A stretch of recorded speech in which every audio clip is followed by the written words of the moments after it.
Hi, this is the first reading from the book of Watchers, Watchers, by Dean Koontz. On his 36th birthday, that's on May 18th, Travis Cornell rose at 5 o'clock in the morning.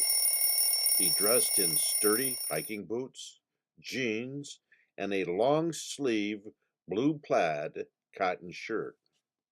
He drove his pickup south from his home in Santa Barbara all the way to rural Santiago Canyon on the eastern edge of Orange County, south of Los Angeles. He took only a pack of Oreo cookies, a large canteen full of orange flavored Kool-Aid, and a fully loaded Smith & Wesson 38 special pistol. During the 2.5 hour trip, he never switched on the radio. He never hummed, never whistled, or sang to himself, as men alone frequently do. For part of the day, the Pacific Ocean laid on his right. The morning sea was broodingly dark toward the horizon, as hard and cold as slate, but nearer shore it was brightly spangled with early light, the colors of pennies and rose petals. Travis did not once glance appreciatively at the sun sequined water. And so the story continues. He was a lean man with deep set eyes, the same dark brown as his hair. His face was narrow, with a patrician nose, high cheekbones, and a slightly pointed chin. It was the face of a man who had suffered a lot. And indeed, he had his fair share of suffering. But it could be a pleasant face, too, warm and open. His smile had once charmed women, though not recently. He had not smiled in a long, long time. The Oreos, the canteen, and the revolver were in a small green nylon backpack with black nylon stripes, which laid on the seat beside him. Occasionally, he glanced down at the pack, and it seemed as if he could see straight through the fabric to the loaded Chief's special pistol. From Santiago Canyon Road in Orange County, he turned onto a much narrower road, then onto a tire-eating dirt lane. At a few minutes past 8:30, he parked the red pickup truck in a lay-by under the immense bristly boughs of a big cone spruce. He dipped the harness of the small backpack over his shoulders and set out into the foothills of the Santa Ana Mountains. For he knew every slope, vale, narrow defile, and ridge. His father had owned a stone cabin in Upper Holy Jim Canyon, perhaps the most remote of all the inhabited canyons, and Travis had spent weeks exploring the wild land for miles around. He loved these canyons, untamed. When he was a boy, black bears had roamed the woods. They were gone now. Mule deer could still be found, though not in the great numbers he had seen 2 decades ago. At least the beautiful folds and thrusts of land, the profuse and varied brush, and the trees were still as they had been then. For long stretches he walked beneath a canopy of California live oaks and sycamores. Now and then he passed a lone cabin or a cluster of them.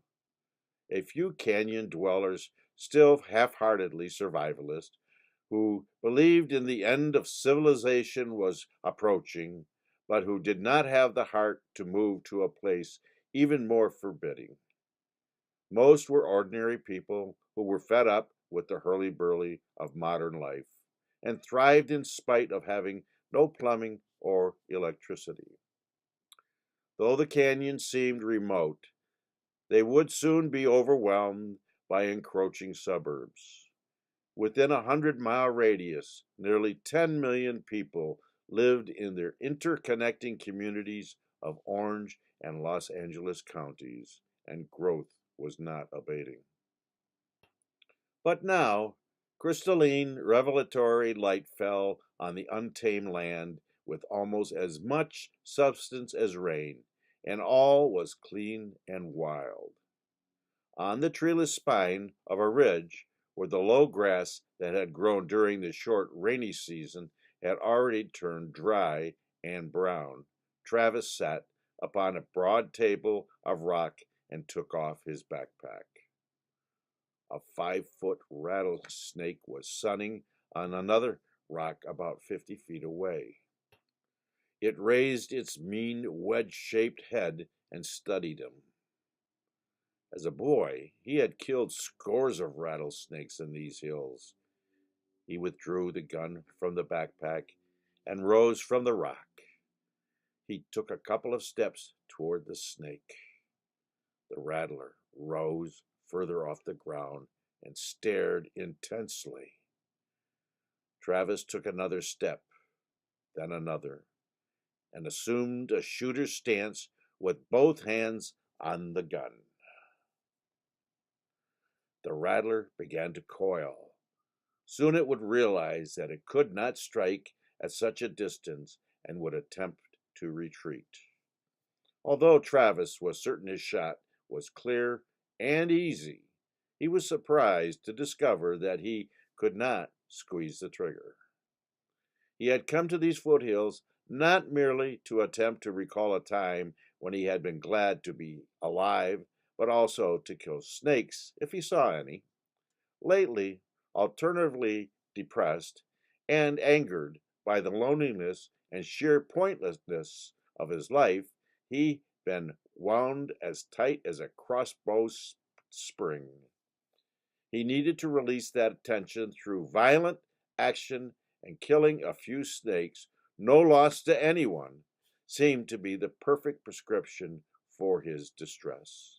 However, as he stared at this rattler, he realized that its existence was less pointless than his own. It filled an ecological niche, and it probably took more pleasure in life than he had in a long time. He began to shake, and the gun kept straying from the target, and he could not find the will to fire. He was not a worthy executioner, so he lowered the gun and returned to the rock where he had left his backpack. The snake was evidently in a peaceful mood, for its head lowered to the stone once more and laid still. After a while, Travis tore open the package of Oreos, which had been his favorite treat when he was young. He had not eaten one in 15 years. They were almost as good as he remembered them. He drank the Kool-Aid from the canteen, but it wasn't satisfying as the cookies. To his adult palate, the stuff was way too sweet. The innocent enthusiasm, joys, and veracities of the youth can be recalled, but perhaps never fully regained, he thought. Leaving the rattlesnake in communion with the sun, shouldering his backpack once more, he went down the southern slope of the ridge into the shadows of the trees at the head of the canyon, where the air was freshened by the fragrant spring growth of the evergreens. On the west sloping floor of the canyon, in deep gloom, he turned west and followed a deer trail.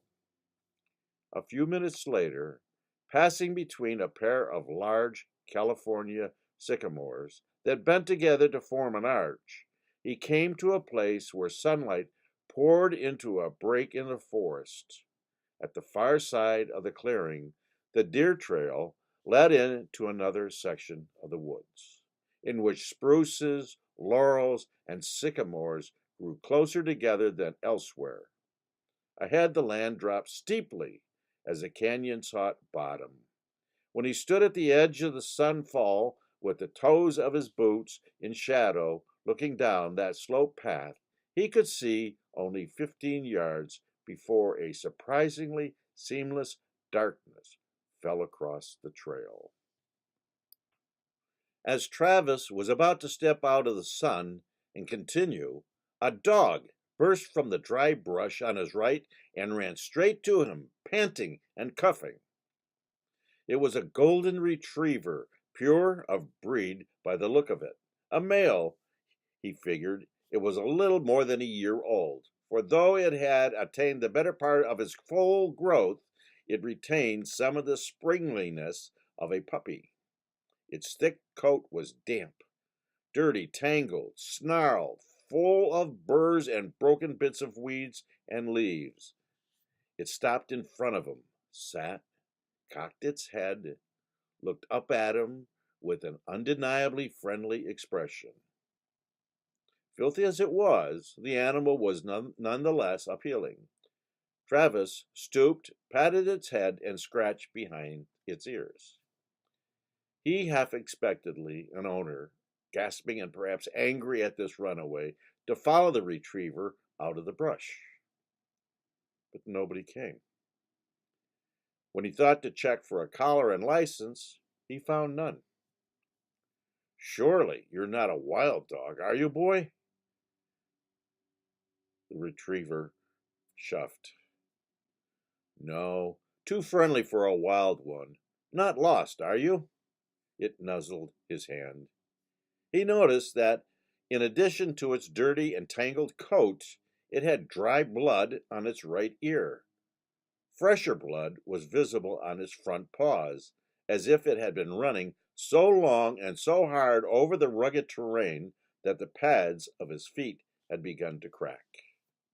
Looks like you've had a difficult journey, boy. The dog whined softly, as if agreeing with what Travis had just said. He continued to stroke its back and scratch its ears, but after a minute or two, he realized he was seeking something from the dog that it could not provide, meaning, purpose, relief from despair. On your way now, he gave the retriever a slight slap on his hind sides, rose, and stretched. The dog remained in front of him. He stepped past it, heading for the narrow path that descended into the darkness. The dog bolted around him and blocked the deer path. Move along, boy. The retriever bared its teeth and growled low in his throat. Travis frowned. Move along. That's a good dog. When he tried to step past it, the retriever snarled. It snapped at his feet. Travis danced back 2 steps. Hey, what's gotten into you? The dog stopped growling and just panted. He advanced again, but the dog lunged at him, more ferociously than before, still not barking, but growling.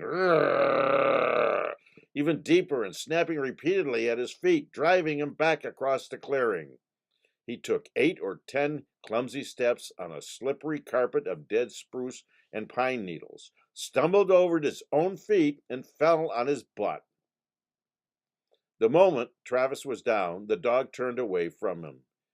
It padded along the clearing to the brink of the sloping path and peered into the gloom below.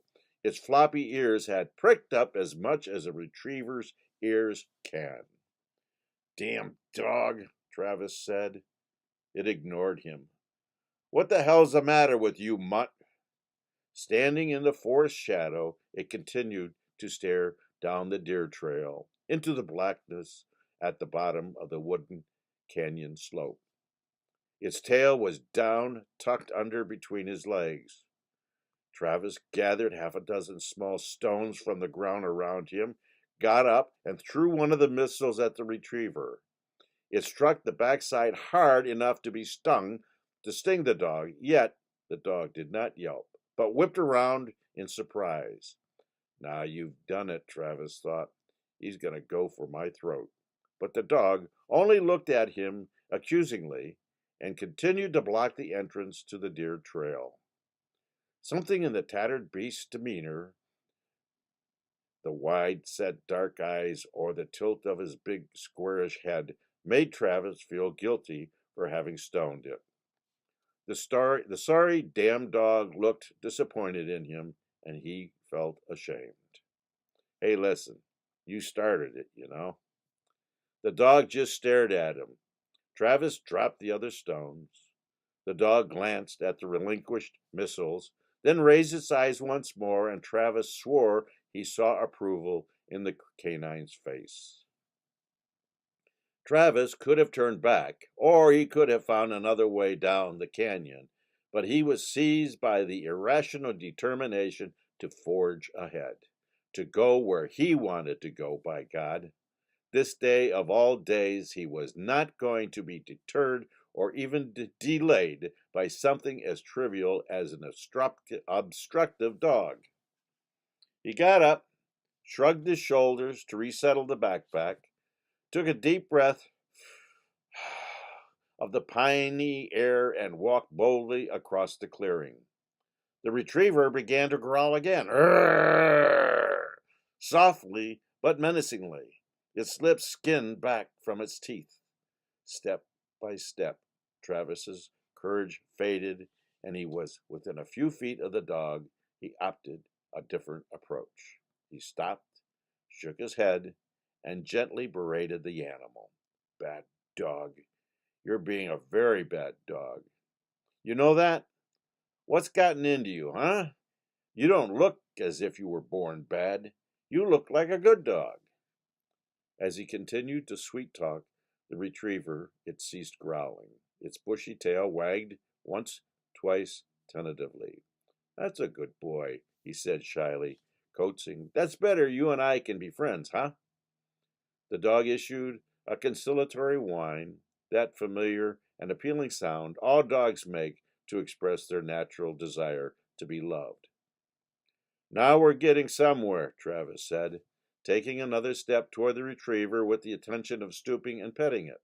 Immediately, the dog leaped at him, snarling, and drove him back across the clearing. It got its teeth in one of his legs, shook his head ferociously. He kicked at it and missed. As Travis staggered out of balance from the misplaced kick, the dog snatched the other leg of his pants and ran a circle around him, pulling him with it. He hopped desperately to keep up with his adversary, but toppled and slammed to the ground again. Shit, he said, feeling the immeasurable foolishness. Whining again, having reverted to a friendly mood. You're schizophrenic, Travis said. The dog returned to the other end of the clearing. It stood with its back to him, staring down the deer trail that descended through the cool shadows of the trees. Abruptly, it lowered its head, hunched its shoulders. The muscles in its back and haunches visibly tensed as if it were preparing to move fast. What are you looking at? Travis said. Travis was suddenly aware that the dog was not fascinated by the trail itself, but perhaps by something on the trail.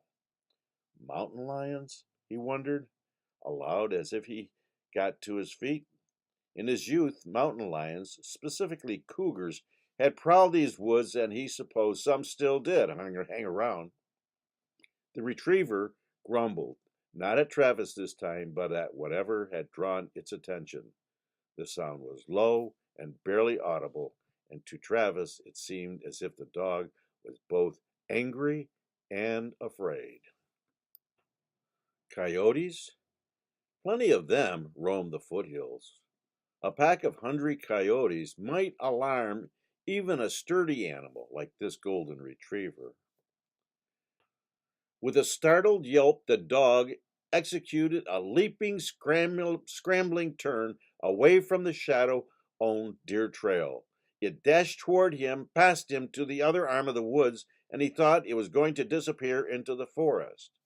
But at the archway, formed by two sycamores, through which Travis had come only minutes ago, the dog stopped, looked back expectantly. With an air of frustration and anxiety, it hurried in his direction again, swiftly circled him, grabbed him at his pant leg, and wiggled backward, trying to drag him with it. Wait, wait, okay, okay. The retriever let go. It issued one wolf, roof, more a forceful bark than before. Obviously and astonishingly, the dog had purposely prevented him from proceeding along the gloomy stretch of the deer trail because something was down there, something dangerous.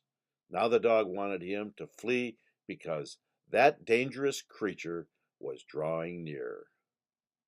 Something was coming, but what? Travis was not worried, just curious. Whatever was approaching might frighten a dog, but nothing in these woods, not even a cougar or a coyote, would attack a grown man. Whining impatiently, the retriever grabbed one leg of Travis's jeans again.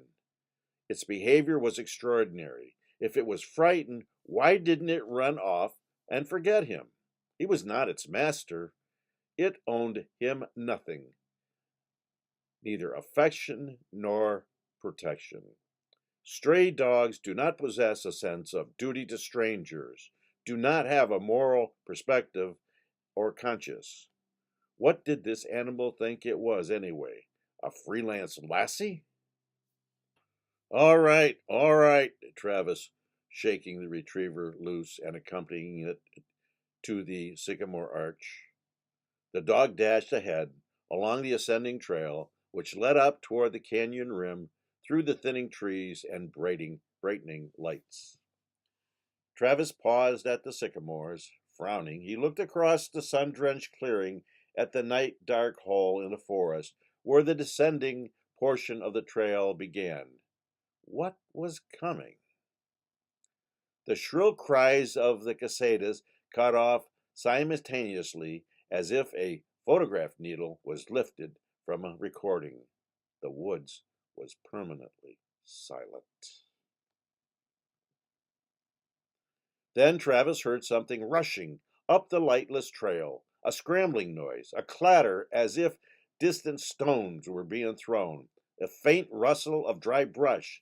The thing sounded closer than it probably was, for sound was amplified as it echoed up through the narrow tunnel of the trees. Nevertheless, the creature was coming fast, very fast.